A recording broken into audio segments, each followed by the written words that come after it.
Kintsugi Koko here. Welcome to my quirky, eclectic blog, my little imaginary maracas. How are y'all? Today is Buffalo Bills Sunday, playoff game. Woo woo, go Bills. So yesterday, I briefly mentioned my bookends because they sit kind of right when you walk into my studio. They're right in there. So I see them very often. And I'm so excited to show you guys them because I think they're really freaking dope.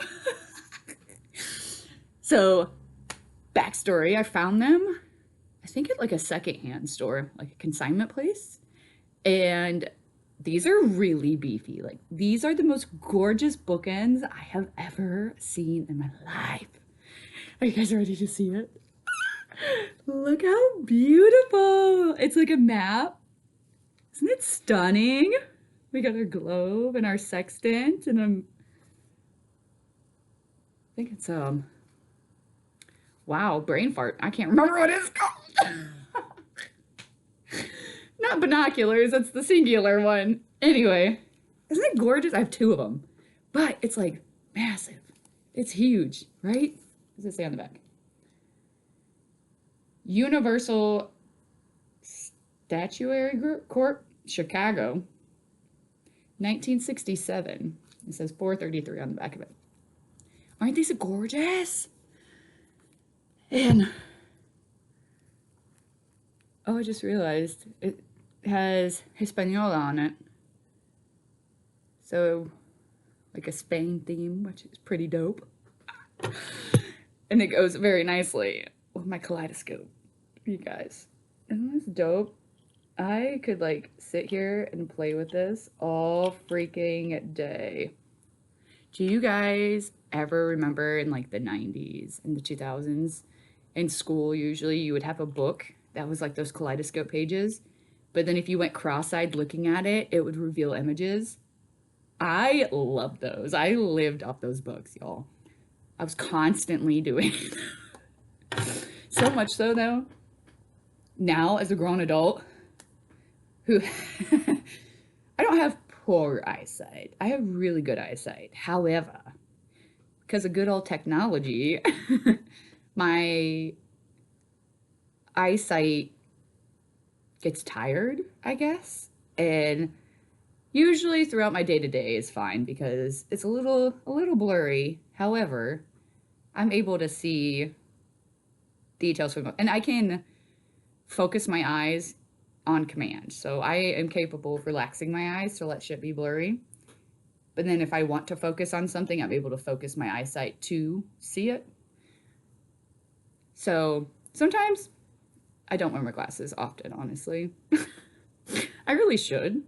However, then I get headaches because I don't wear them enough. It's a love-hate relationship, y'all. Oh, it's not love-hate. I don't like using the word hate. It's a gross word. Actually, me being the etymologist I am and being obsessed with words, I would hear that word so much when I was in middle school. And I was like, you know what? People say this word often. And I used to read the dictionary for fun. Anyone else? Thesauruses, dictionaries? I am a very much self-taught in a lot of areas. And so I would literally just read the dictionary like it was a book. I'm like, oh, interesting. And like discover new words. Or there's a few times too where I was using a word where I thought I was using the word correctly. And I had probably heard it inferred that way once or twice. So in my head, I thought like, oh, that's the meaning of this word. And I was humbly self-taught that in fact, that is not how you use the word. And sometimes I still find words that I'm using incorrectly. But you know what? That's life. We live and we learn. And then we make our adjustments, right? Right. So I looked up the word hate in the dictionary. And the word hate means to wish death upon something. So in my household, especially when my son was born and was learning to speak, that is a no-no word in our house. We don't use that word because nothing is worth wishing death upon something or someone. That is asinine to me, right? That is so crazy. Especially when people would say that to other people, especially after I learned what it meant. It would really hurt my heart to hear people say that to each other because circumstances, feelings, moments change in the blink of an eye, right? And especially when I was younger, I dealt with depression very much. I was not able to freely express myself. So, obviously, my internal world was chaotic. Sometimes make you a little cuckoo, make you want to escape, right? And leave and not be a part of it anymore. Silence the voices, which, while I was living in England for a few years, I had learned this beautiful trick that actually really, really helped me shut down those voices. Where you would sit and take a few controlling deep breaths, right? Controlled deep breaths. My apologies for misspeaking. And get to a sense of like clear mind. And then you would automate. My next thought is going to be, and you allow that thought to come in, think it, acknowledge it, whatever you want to do with that thought. What I did was kind of, I was visualizing like, thank you for being here. I appreciate your presence. You are no longer needed. And then like throw it away. And you keep doing that after, for me, it was relatively quick, which I thought was impressive. I think after like 4, 5, 6 times, it was silent. And that was the first time I had mental silence, like mental clarity, probably in my entire life. And then this past year,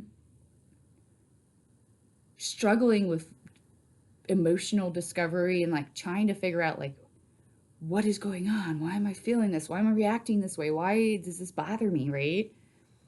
I learned another tidbit of information where if you have an overactive mind, overactive imagination, that just means you're not writing enough. You should write, you should journal.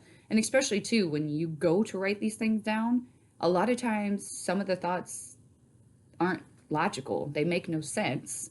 So when you go to write them down, you're like, I'm not gonna write that down. That's ridiculous. Why would I write that, let alone think that? And that helps you kind of cut through the fog and figure out not necessarily what thoughts are worth having, but we have to keep in mind we're all connected and we're all part of a collective. We are all one, I and I, right?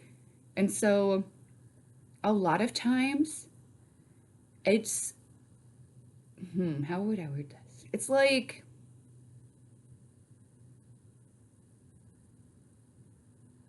the thoughts and everything that we've ever have and ever will have are just kind of in the ether, right?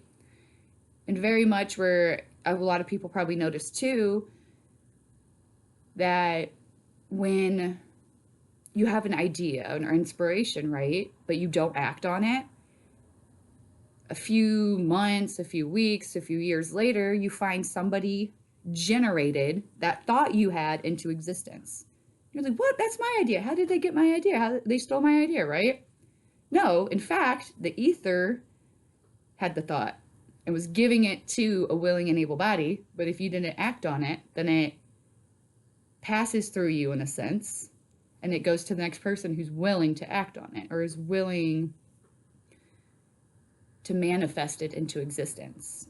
Because life is meant to be experienced and created and lived, right? And if we aren't in that state of creating, it's going to phase through the person that's not going to create and give it to the person who is going to create, right? And I think that's a really cool way to think about thoughts as well, is our thoughts aren't necessarily ours. It's just collectively out there.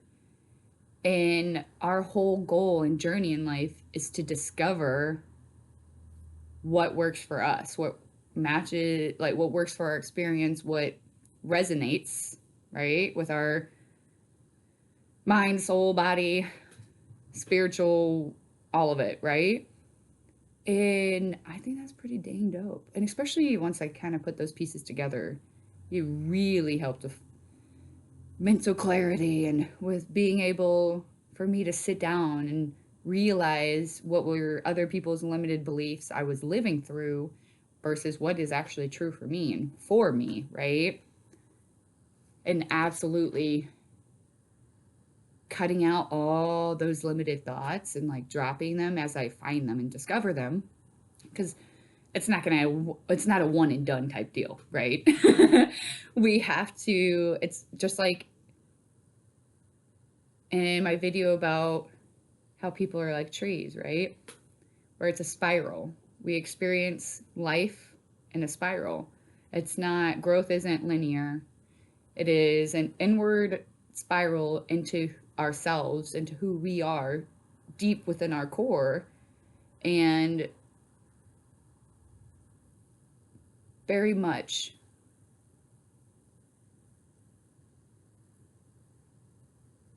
discovering what those limited beliefs are. And sometimes too, you're going to come across similar themes, right?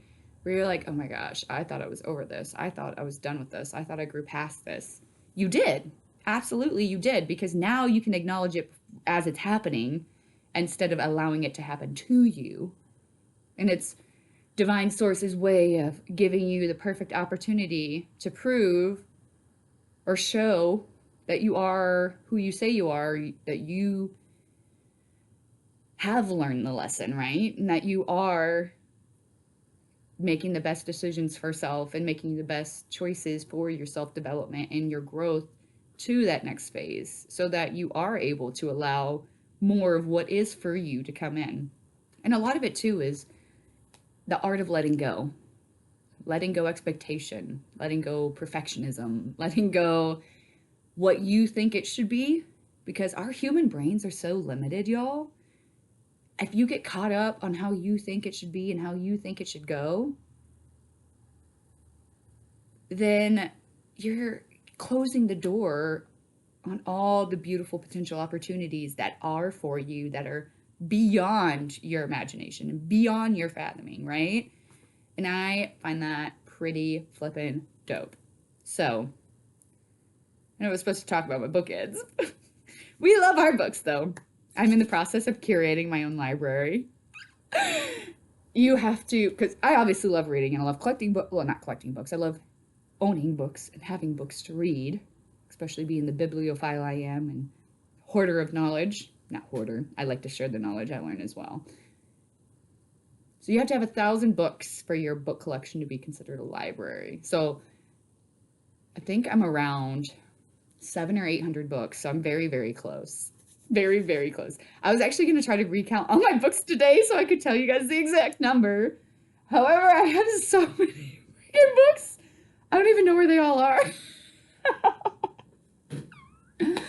So I might make that a task for myself this week to count my books to see how many books I truly have. Especially, I have just recently acquired at least 30 books in the last month. At least. We love our books though, y'all. So yeah, my gorgeous bookends. It's harnessed right now. They're holding up several books. I got like a whole comic book, a whole stack of comic books. I go to the library often, so sometimes they have carts where the books are like 25 cents, 50 cents. So your homegirl kind of goes a little hog wild. She doesn't go hog wild. I set myself a budget. Usually it's like $2, $4. I try to keep it within reason. I try to keep it under $5 when they're that cheap, because I can get carried away. They had a sale at the bookshop in the main street in Hamburg, where I live, and I spent about $60 on about 65 books. You should have seen the box I walked out of there with. The guy was like, do you need help to your car? And I was like, I got this.